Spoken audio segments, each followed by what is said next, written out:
Good afternoon, everyone, and welcome to today's episode of Speaking the Truth About Money with Martin Cowart and Joy the Wise Woman. I am both Martin Cowart and Joy the Wise Woman. More about that later.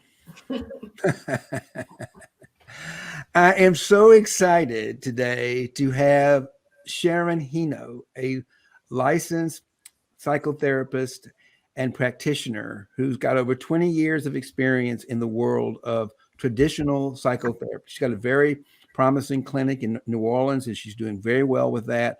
But a few years ago, a while back, she made a decision, not too unlike mine, to get out of traditional psychotherapy into a more transformational space of coaching so that she can really help people cultivate and let go of that old scarcity mindset, that old fear-driven way that's so painful and so uncomfortable. I know I've been there and she has too. And I know many of you are listening have been there.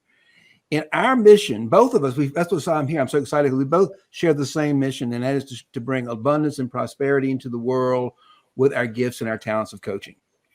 And I'm just really excited to hear Sharon's story a little bit about what made her make that decision a while back to transition from traditional coaching into mindset, a traditional therapy to mindset coaching. And I want to hear a little bit about that. And Sharon, tell us a little bit about your story of what made you decide to leave a very, very promising practice. Oh, you haven't left it yet, but no, I have not. And I'm not letting go. But I know that you're in the middle of letting that go so you can pursue something that you feel is more in line with your mission from God, we'll say. Yes. Well, absolutely. You just said it. So I'm done now. Martin, thank you so much for having me here. I'm super excited. And this is just so good because, you said from God, I'm very faith-based, and testimony is just really what I'm passionate about, whether it's on a speaking platform or here sharing with you guys on podcasts.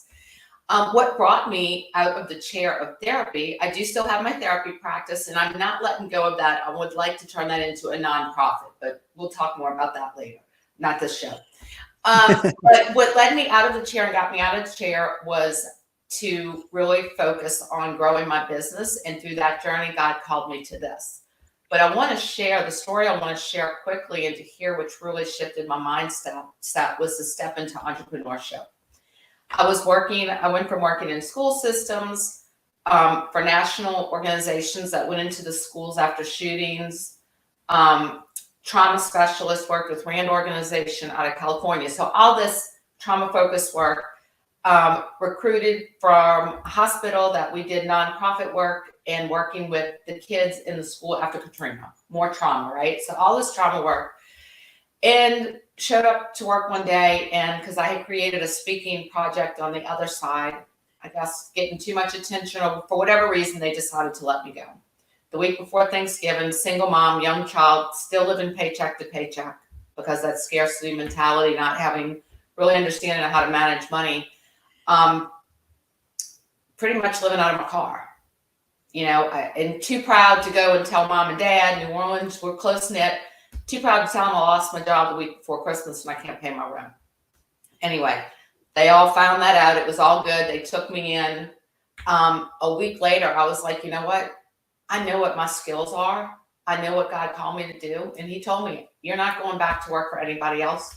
You're going to create a sound place that people can offer services and people can receive. So that was really the first, because not a dime to my name, not a roof over my head. And at this point, a 4-year-old that I had to figure out how to care for as a single mom. Still, I've never married. I am a single mom. So that set me into entrepreneurship. 12 years later, 6-figure practice, right? I had to really get out of the shift of what I can't have into what I can have. And then now into this coaching platform is really because God has spoken. He wants me to reach an audience and remove that scarcity.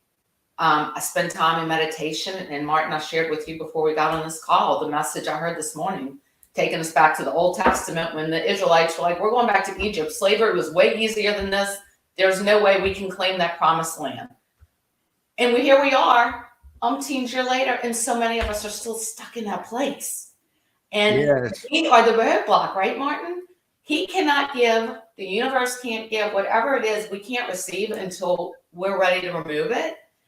And so I just absolutely love working with people using my clinical skills, but also positive psychology, really helping them remove that mindset, helping them discover their own skills, and then creating a place and a space for them to get into an aligned, authentic life of living themselves. If you're not living authentically who you are, nothing else is going to work. And finances is usually the thing that gets messed up because what do, Martin? We shop to buy stuff to fill us up.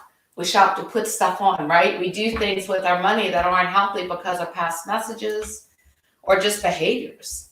Yeah, we do. What we really are is what I just want. What I hearing here is that all of us, and this particularly in this culture, have been traumatized by money. I don't care if you came from a poor family or a rich family. As a matter of fact, I would say sometimes if you come from a family with a lot of means, they use money as a weapon of reward and punishment more than anybody else, because that was their number one tool. Rich people. So I did not come from a poor household, but it still had a scarcity mindset. Of course, because they think, and often it's not that they're mean people, they're loving people, but they want you to do the right thing according to their terms. You know, this is particularly a problem for the gay community because we have a lot of gay people. When your parents find out that you're gay, they cut you off because you're not living up to their terms, which really destroys us as our authentic self. So as me working with gay men mostly, I'm always trying to help them restore that confidence that they are loved, they are worthy, and live authentically who they are. And the more authentic they live as themselves, the more power they have to create a world of abundance and prosperity. But you got to go through that dark shadow. You got to unpack that story that you learned as a child through those traumatic situations. And if you look back at them, often and I go back and look at them, they're not all that traumatic. Right. It's just maybe an argument my mother and father were having around money, which I interpret as if you don't make a lot of money, you're not lovable. So at 5 years old, I can share. I mean, I come from a family. My dad really got out of the world he grew up in. I mean, we come from, my grandparents were first generation off the boat, German, French. In this area, you know, you didn't cross the railroad track, but they did and got it together and basically a po' boy shop, right? Like sandwich makers. And my mom grew up in the 9th Ward here. So humble beginnings, right, for them. Fast forward, my dad wound up in my lifetime being vice president of oil company. But that, you know, you had it. And then the crash did happen in the 80s when I was in high school. It didn't really, I don't feel like it affected me. How it affected me was the fighting that mom and dad constantly did around money. The penny pinching that I'm not even sure they had to do, but I think the scarcity they brought, right? And then I'm sure the oil crash had things that I will never understand. I mean, I know New Orleans has never looked the same since that, right? And we're doing well, but it's just never looked the same. We just got done Mardi Gras, best Mardi Gras we probably had on the books, particularly coming out of COVID. One thing I can share, mom and dad with me. Well, my mom's conversation. Well, I just thought, you know, you and your brother would have been in this situation because we worked really hard to live in a neighborhood. And I'm like, oh my gosh, that's where it comes from. Right. Right? That's where. It comes from this sense that we've got money, we're better than other people. You know, well, and then, you know, we love my sister-in-law, but, you know, like they struggle. Yeah, I don't know, but they just thought, you know, I was going to marry some Rex guy and, you know, my brother was going to follow in my dad. He's an artist, but he was going to follow in my dad's footsteps into corporate. And, you know, we both are successful, but we took very different paths. Right. I mean, it took my mom when I started my practice in 2012, pretty much up until probably about 3 years ago. No, 2016 when I bought my house. I'm a late bloomer. I bought my first house. It's going to be my last house. One of many houses, but my last house in New Orleans. I'm going to get my condo on the Upper East Side of New York. It's coming. Come on. It's coming. I'm just got to receive it. But when I tell you, she would say every day, and I'm blessed to have her with me, so I receive it. But when are you going to get a real job? Because to her, a traditional real job looked very different from what I was doing. And that's a form of scarcity mentality as well. People stay stuck in unfulfilling, unpurposeful careers because of money they're making, because of benefits they're getting, because they're driven by things that aren't the core of who they are. And that's what I just love working with people, to help them discover, like, oh my God, I don't need to be president of Ochsner Hospital. I'm really being called to do this. Yeah. How do I do that? And taking them on that journey. I can so relate. That's it. And nothing more fulfilling. I mean, I get goosebumps. I get all excited about it. I know, I do too. I love what you're saying. And I mean, and we never know. I mean, I'll tell you, I did something really wild last year. We're both part of the same coaching group, Kelly Rush's coaching group. And I was out there doing what I do. I was a coach. I'm a coach. I work with mostly gay, bi, and transgender men, helping them create a world of abundance and prosperity in their world. And I'm looking for people who can afford my prices. I'm looking for successful gay leaders, entrepreneurs who want to be part of my program, because they're kind of high ticket. I mean, I charge almost $50,000 for one-on-one coaching with me for a year. So that's what I'm looking for. Yeah. And all of a sudden, I have a target as well. I mean, but let me tell you this: all of a sudden, and I couldn't break through $100,000 value, by the way. And I know why, because all of a sudden I got approached by these LGBTQ asylum seekers in Kenya who needed my help. They were showing up in my groups with enthusiasm and like, you know what, when your followers show up, pay attention, put them to the front of the line. So I got to know them, and I ended up going to Africa. That's a dream of mine. I ended up going to Africa to deliver a cell phone to my client that I was giving a scholarship to, and it changed my life. Mm-hmm. And now I'm still coaching. I still love it. But now, I mean, let me ask you something. If you want to hire a coach, would you want someone that cares enough about you that get on a friggin' plane and fly to Nairobi to deliver a cell phone to you? Well, that's what I was thinking about when you said about the price on coaching. Not only are you getting a coach, you're getting an ally. I mean, I think I'm in Kelly's program as well. I feel 100%. I do the same thing they do, and you do the same thing. Like you're connected to them and ally, ambassador, everything for them. Right. And I had an opportunity to save one man's life. And that one man, Abba Henry, is now my virtual assistant. He now works for me. He's now part of my team of champions. He is also my business partner, because we decided to join forces together to liberate the rest of the 600 plus LGBTQ asylum seekers living in that camp. And so that's worth living for. So when you step into that role of entrepreneurship, when you start saying yes to the divine, and you're saying no to that rational mind, says, why would you go to Africa? My husband was like, what are you going to? You got to go find any clients in Africa? They can't afford you. That's true from the rational mind. Right. But the divine space of love and abundance, it was like that's the only thing I could do. Well, so that takes me into my favorite, and I'm going to go back and read scripture. I'm not a tattoo person, but if I was, I'd have it written right there. 2 Corinthians 5:7, go by faith, not by sight. Our human eyes cannot see what is out there for us. Right. And so what happens, like you taking that leap, and us entering Kelly's program is a leap of faith, right? Oh, yeah, because I had to use my entire Social Security check to pay for it. I mean, well, and my daughter, who's in New York Film Academy, New York, she's like, Mom, I'm supposed to finish school. I'm like, he's got you, God's got you, he's got me, we're good. This is going to be good. Yeah. But what I was going to say is the part of the reason you were able to get on that plane and continue to help and minister and serve that population is because you got rid of the scarcity mentality. Right. We don't give when we're scarcity, like we're holding on to everything because, well, what when it's gone?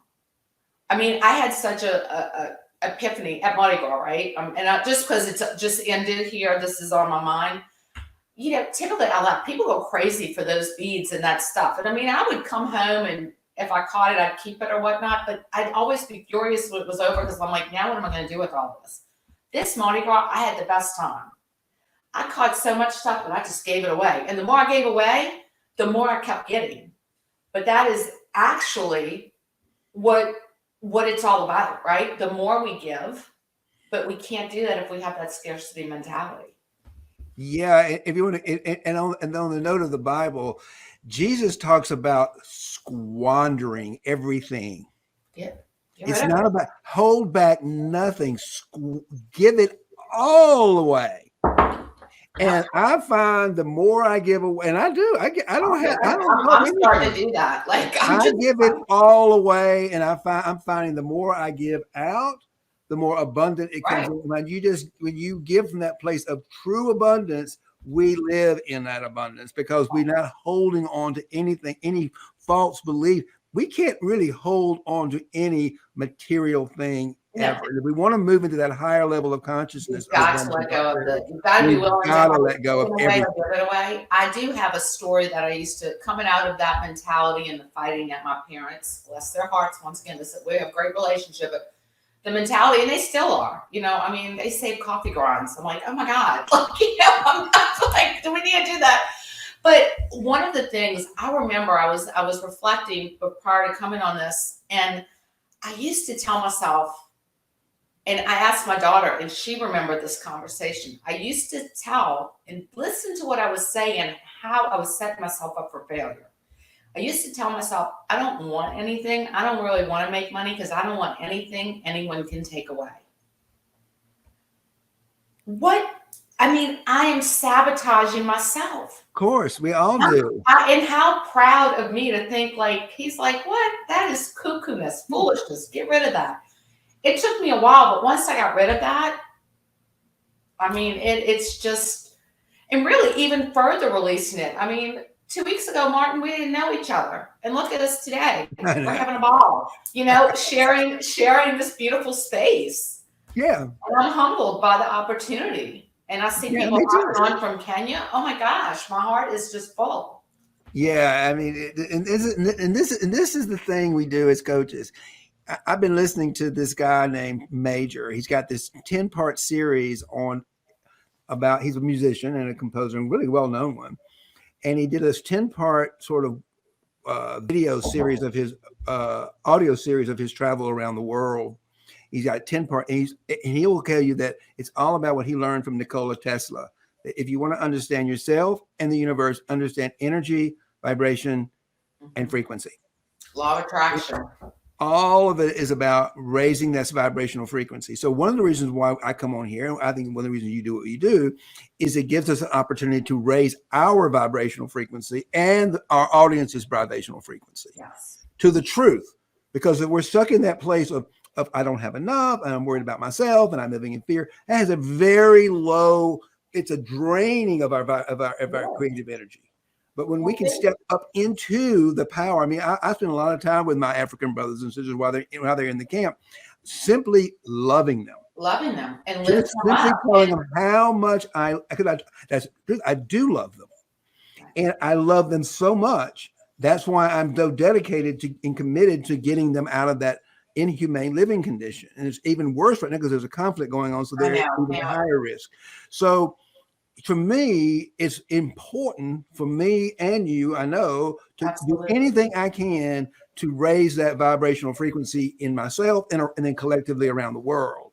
So because when we can raise that up, that's how we're going to end conflict. And our words have such power. When I work with my individual clients, laugh with me because they're like, "You're so strict." There are certain words I will not. See, I used one of them. I don't like using the word "not" because it brings negative energy. Right. So you need to follow up. The word "should." Never. Never, ever, ever. It's a judgment never word. Say I can't afford something. Ever say right? Because I can't afford it. Guess what? Yes. You won't be able to afford it. I'm in the process of being able to buy that. Right. There are ways. I use cognitive behavior therapy and positive psychology, but I get boot camp. Like when you work with me, I'm like pressing the buzzer. You know that game that you press the buzzer? Yeah, it really is about changing the way we think about everything. Because if you say, instead of saying I can't afford it, what if you just add, how can I afford this? And I'll tell you How what can I afford so, it? and I'll meditate about that. I'll pray about that. I'll say, God, this seems like the right thing for me to do. Show me how I can make this happen. And this is what happens. Either the universe will show me how to get on a plane and go to Nairobi. I didn't know I had the money to do that. But he did it. He did. But I found myself with a ticket in a first class hotel in Nairobi, meeting my current business partner, Abid, who traveled to business 2 days on a bus to get there. So, when there's a will, there's a way. There's a will and words and speaking it. One thing I can share my daughter as a testimony. I, from the beginning, spoke, you're not going to go to LSU or some local college. You're going to get out and see the world and see it. I mean, New Orleans is a great place, but it's in a bubble. You need to go out and live elsewhere. You need to go experience life. And I spoke this from day one. And then once she fell in love with the arts and got the actress, she's an actress in New York, got that bug. I spoke, and she didn't do community theater here. I mean, I was a single mom working these multiple jobs. I was like, you got to do what's at school and that's it. But I was like, if you want to be an actress and you want to be in musical theater, then you got to go to New York and it's going to happen. Don't say it won't. We'll figure it out. She got a full scholarship. She wrote something else that got her another scholarship. And then she's living in New York. The amazing thing is her school. When she went on and said, this is what I'm going to do. And you're like, you need a backup plan. And she came to me, she says, Mom, I'm just really struggling with a backup plan. I don't feel like I need one. I said, well, then don't get one. I said, you may on your journey be called to a different path. But for me, a backup plan is permission to quit. I love that. So she wanted to write that in the yearbook as her quote. They wouldn't let her put it. She's like, Mom, I already, I'm like, you're already a rebel. But, I love it. She's a disruptor. She is a disruptor. I love disruptors, That's what she I said, well, let them put what they're going to put and you go forth. And I mean, the physical eye, like legit, if I look at my books and, you'd be like, we need some work here. And I know I do, but it's a work in progress. But the physical eye doesn't make it possible, but it's happening because I'm bringing the energy to myself. I'm speaking the positive. And I've gotten rid of the scarcity mentality. And that's what I'm just passionate about sharing. So whoever's sitting out there, it is possible. I'm picking up on something that I never heard before, and I really like it. I want to just pull this thread a little bit. And you're talking about the physical eye versus the spiritual eye, I think. Is that what you're talking about? Yeah.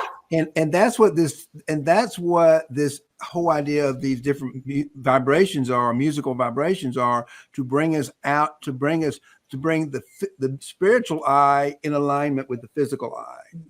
Well, and you can only do that through meditation, your prayer work. It's not going to happen without that extra intention. Intention. I have, and one of the things I work with my clients is to find the non-negotiables. For me, my non-negotiable, and I even told Kelly or Heidi, my coach, but really her team was, if this is going to take away, because it's a busy schedule, right? As coaches, we're busy, but we enjoy it because we're giving. But I was like, I have to have my time with Jesus. Like, I got to have my morning hour in my prayer chair. If I'm not going to get to do that, like, this is all going out the window. That is the first and foremost priority. And they're like, absolutely not. This is what we're all about. You put family, that's what was such a shift. And you do this. You put your family, your friends, your folks in Africa, those things that are so important to you on that calendar first, and you build everything around it. You certainly do. You put people first, and for me, and for what I do as a coach, is I teach people the path. I teach people the path to heart space. Heart space is the word I use. Jesus called it the kingdom of heaven. I think Joe Dispenza today calls it the quantum field. Mm-hmm. I don't think people realize that Jesus was talking about the quantum field when he was talking about the kingdom of heaven, because we didn't have that kind of science and technology back then. But if you really peel it back and look at it, what the quantum field is today is what Jesus was talking about when he said, enter into the oneness of the kingdom of heaven, which is at hand. It's a higher realm of consciousness. Wow. a higher. And so that's what we're talking about. And to me, I'm the same way. It's like if you want to, I can teach you three things. This is what I teach people: three things. One, who are you authentically? I am the loving creative consciousness that's holding the universe together. That is the big I am in my definition. I be still and know that I am God. And I got to line up the little Martin with that. So Joy the wise woman, I told you again, she is the big I. Okay. That's the name for the big I. Okay. So I agree with you. I have to spend every single morning, and I will tell my clients, if you don't do this, if you don't start your day every day getting into alignment with the divine and bringing that online, it's always there, by the way. You can't be alive and not be connected to the divine. No, you have to be. But and he's just waiting for you to receive. He's at the door, but you got to open it. You got to knock on it, yeah. And you got to say, okay, I wake up sometimes with devils, with what I call vultures on the bedpost, saying you're not good enough, you're not smart. I say, oh, wait a minute, let me go have some coffee. Let me look around. What am I grateful for? Absolutely. And all of a sudden, I have my practice, and you've got yours. And I always recommend that is the key. It sets the tone for the whole day and for everything we do, our interaction, everything. And it's just, it's so critical. I mean, it's critical to me, and I do teach it. In my work, I do use spirituality. I just can't talk. And I will tell you, I was a harlot back in the day. You want to hear the story of the story? That person to who I am today. And I share it openly because it's about testimony, right? God is not done with me yet. And I got to tell you, he's writing another story. He has called me. He's like, you're my David.